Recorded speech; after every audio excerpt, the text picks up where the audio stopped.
Hi and welcome.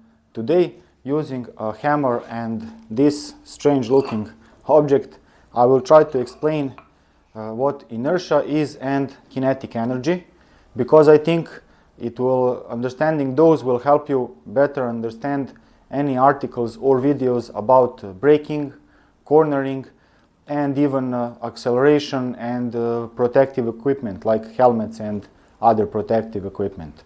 So don't get scared by these formulas. They are not important to understand this, not really. I will try to, in plain English, just explain the phenomena and the basics in order to help you to understand. And the first thing to explain is the inertia. The definition that does not explain a lot, so we'll translate it to plain English, goes a bit like this. So inertia is a property of every physical object that gets it to keep its existing state of motion. Okay, it's not very helpful, so we'll translate it. So the state of motion is movement or being stationary. Those are all different states of motion. And a practical example that illustrates that best is when you pedal your bicycle on a flat ground and get up to speed. You can stop pedaling and the bicycle will keep rolling for a certain amount of time and distance in spite of air drag and air resistance existing and the rolling resistance of the tires. You will still move at least for some distance further because of inertia. Likewise, when you want to accelerate quickly on a bicycle from a standstill, you need to pedal a bit harder in order to quickly get up to speed compared to when you are having like a flying start, so you've already reached a certain amount of speed. In that case, inertia is working against your speeding up, so trying to keep the bicycle stationary. Another example to just make this even more clear, because inertia often gets we often take it for granted. There are things slowing us down on Earth that like gravity and air resistance and rolling resistance if we are on wheels, so we often take it for granted. But a very good example is when you want to push a car. If it is out of gear, so in neutral, on a flat surface, you want to give it a push start, say battery is down. I've done that quite a few times. And when you want to start pushing it, you need to exert a lot of power, a lot of force to get it to move. It's not very easy. However, once you get it rolling, even for one person, if it is on a flat ground, you can get up to speed and start running and pushing the car. Okay, you will get more exhausted more quickly compared to running without having to push a car, but it's still manageable, but not right from the start, not very easily. Likewise, if you wish to stop a car that is rolling, even at a relatively moderate speed, like pedestrian walking speed, you cannot do it very quickly, not nearly as easily as you can stop a bicycle when you get it rolling and then you want to just grab it and make it stop. For cars, it takes a lot of force and a lot of effort and you cannot stop it right away. So those are the effects in practice of inertia. Now, why is the inertia of a bicycle more easy to control compared to the inertia of a car? Well, that is because of another property of physical objects that is called mass.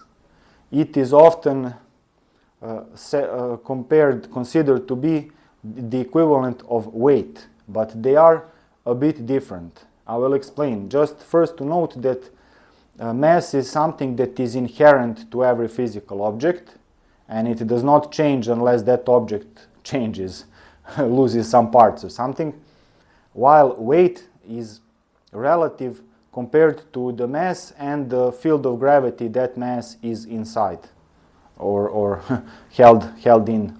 For example, I will take this metal object and it has a certain mass. If I put it on a scale, in Europe the scale will give me its weight in kilograms or grams, depending on what I'm using. And that what I'm directly measuring when I weigh this is how much does gravity pull on this object, and I'm practically measuring that force. The greater an object's mass, the greater pull of the gravity, so more weight. So if I say that this object weighs 1 kilogram, for example, I haven't measured it precisely. If I take it to the moon and try to weigh it there, its weight will be roughly 1/6 of its weight on Earth. So if this weighs 1 kilogram, on the moon it will weigh less than 200 grams. So the mass of this object stays the same, but weight is relative to the gravity field. And that's something that's very important to understand. For example, if I am, even if I go to the moon and lift an object that has a mass of 200 kilograms, it will weigh around 30 something, 33, 35 maybe kilograms on the moon, and I can relatively easily lift it. But if I swirl it or try to throw it and give it some speed, it will not be easy for anyone to catch it and stop it, because it has a lot of mass and hence a lot of inertia. So that's another important thing to consider, because when we are bombing down a hill on a bicycle, we often don't feel our weight as much, but our mass has not changed compared to climbing up a hill. And there are also some other things to consider there, which I will now try to explain. First thing, I have already made a video explaining power, force, and work, and how they interact with each other and how they are interconnected. If I don't forget, when I upload this video, I'll make that video pop up in your top right hand corner. Watching that video might help you better understand some things mentioned in this video, but it is not really necessary. And if there is one takeaway from that video that is important for this story, it is that energy is something that cannot be created out of nothing, and it cannot disappear. It only transfers from one shape or form to another. So energy is never really lost. It is only transferred from one shape to another. Also, it cannot be created out of nothing. So when our phone battery runs out, that energy is not disappeared. It was transformed into some other form of energy, and it has done some work. The fact that we don't always see that energy and cannot harness it is another topic, but it cannot disappear. So, okay, sorry for that digression, but just wanted to stress that out for this story.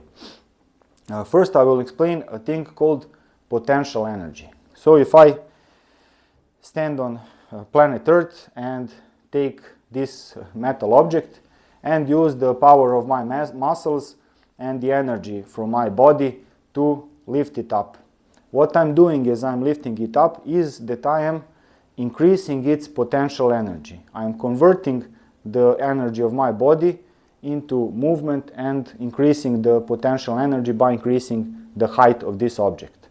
Why is that energy potential? Well, because in order to use it or harness it in any way, I first have to release this object, and only once I've released it, it will gain some speed, momentum, and maybe do something useful, maybe something harmful if it drops on my toe, but that is the basic principle. So the same thing is what we do when we cycle up a hill. We are making all that effort using the power and the energy of our body in order to climb a hill, and by doing that we are also increasing the potential energy of the mass of our bicycle and body and any luggage combined. This is a formula that is not really too important, but potential energy equals mass expressed in grams or kilograms multiplied by the gravity's pull. So it depends on how strong a gravity pull is. That is expressed in meters divided by seconds squared. Again, the formulas are not important, just noting it. And height also expressed in meters, and the energy is expressed in joules, of course. So that is the potential energy. What happens when we get to the top of the hill?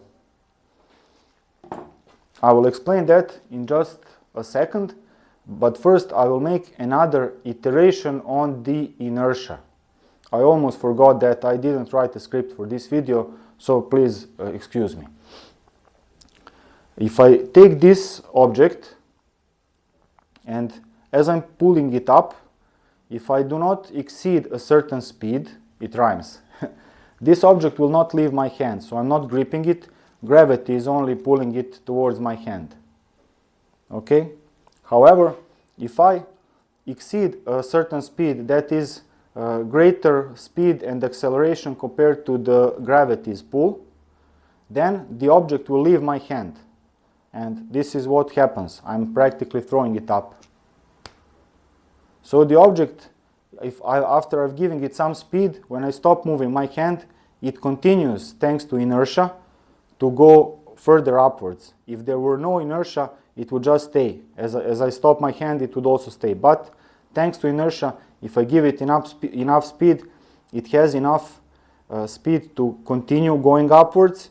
And then what slows it down is the air drag, air resistance, and of course the Earth's gravity pull. So it goes upwards but keeps slowing down thanks to those forces until they reach an equilibrium. So it stops for just a split second, one moment, and then it keeps going down, accelerating by being pulled by the gravity. So that's what it looks like.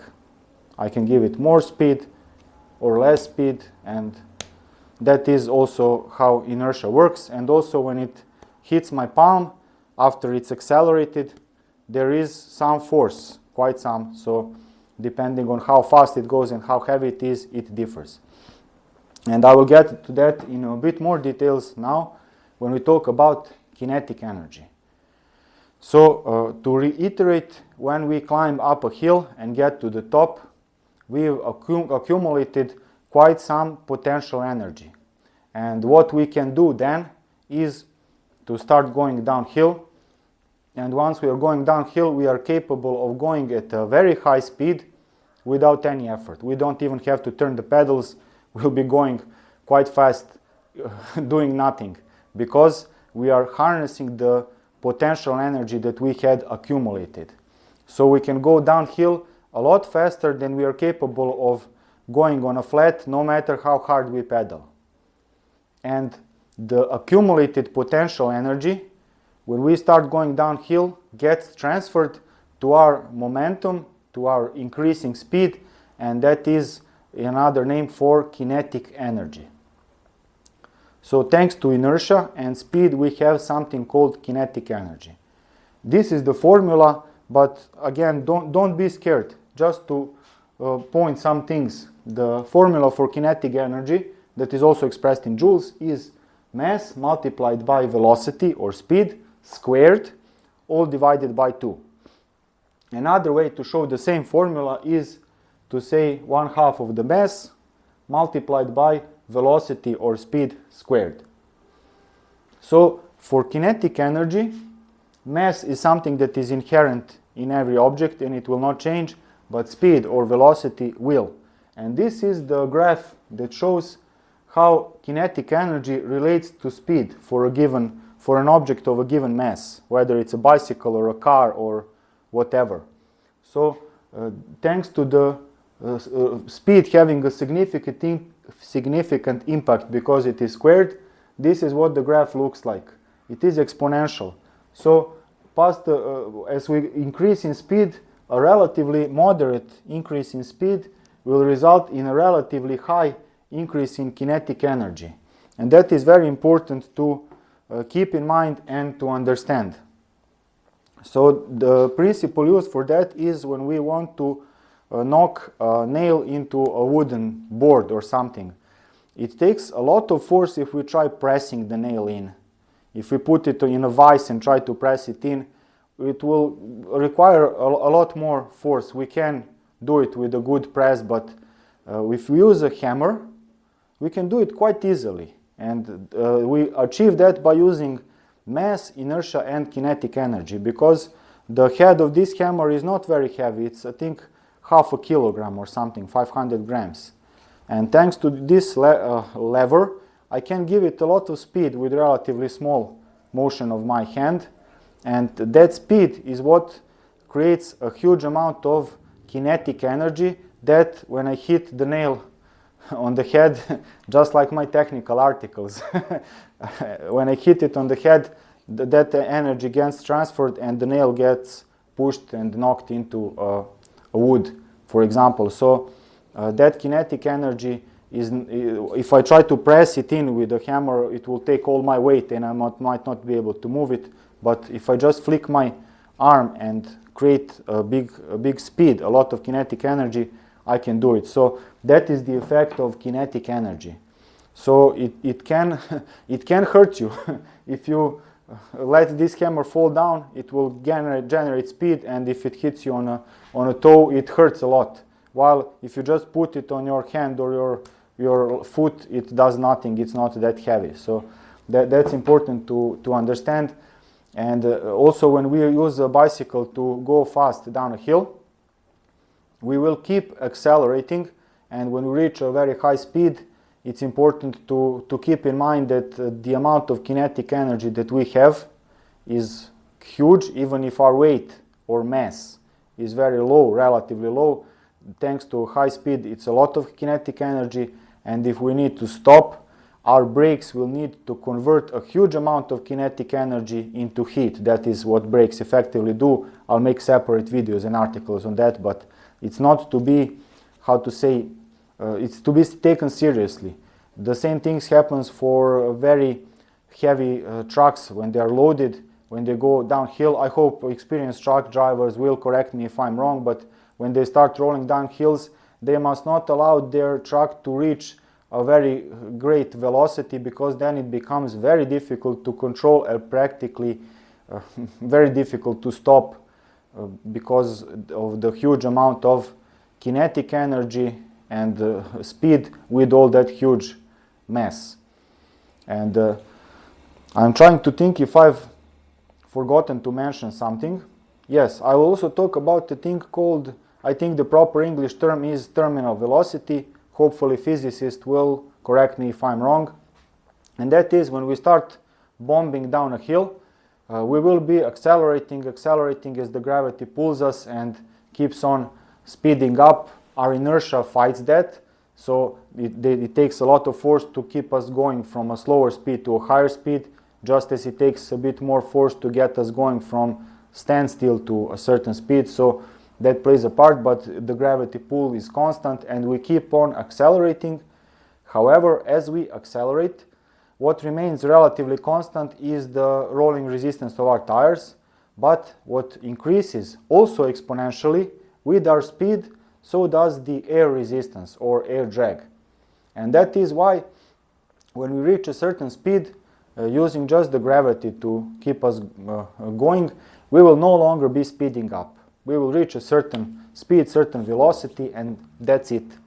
In order to go past that, we would need to either push it give it some gas on the pedals, if we have a long enough gearing and can spin fastly enough to give it some more power in order to overcome the resistance of the air, the drag, and keep on accelerating. Or we can get into a more aerodynamic position to reduce the air drag, the slowing down of the air, so that will allow us to get to a bit greater speed. Likewise, if we stand more upright and increase our frontal area and reduce our aerodynamics, we will increase the drag and effectively be slowing down, and our terminal velocity will be changed by that. So we will start to gradually slow down to a slower speed and then keep it constant unless the grade of the downhill changes or something else. So that's another thing that's important and that can be harnessed on long, very steep descents when we need to control the speed. I'll make separate videos and articles on that, but here I hope I've covered now everything important. If you have any questions or comments, you can use the comment section below, of course, especially if you have any corrections. And I'll just give another very brief example that I find interesting on about inertia, but this is practically the whole video, but just to add it. Regarding inertia, if we go to space, where there is no gravity and no air, so no air resistance to slow us down.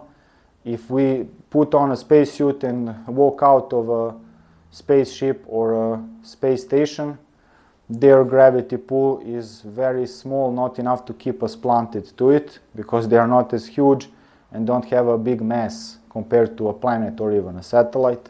So if we just push gently ourselves away from a spaceship, there will be nothing to slow us down, and we would keep floating in the space at that same velocity until we reach some planet or satellite to pull us with its gravity.